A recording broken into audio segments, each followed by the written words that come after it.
Hello everyone, and welcome to Power Pages Tips. My name is Nicholas Hayduke, and this is tip number 282, Main Navigation. When using the Pages workspace in the Power Pages Design Studio, you have the option to include and exclude pages from the main navigation. In this tip, we'll look at what that means.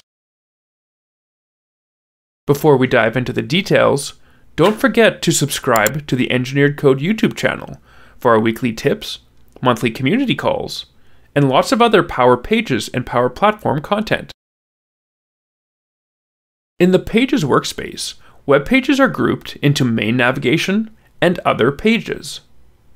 Pages can be added to the main navigation when they are originally created by checking the box, or pages can be moved between these two groups by clicking the ellipsis. When a page is in the main navigation group, it means a web link for that page will be added to the web link set with the name default.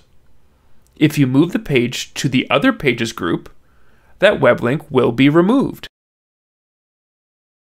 By default, the header web template for the site displays the web link set with the name default.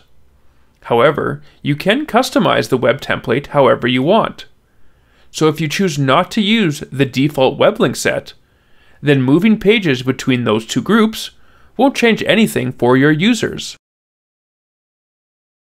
While I recommend against doing this, if you happen to rename the default web link set, another web link set with the name default will be created automatically so that the Design Studio has somewhere to create those web links. Thanks for watching, and I hope you found the Power Pages tip number 282 on main navigation useful.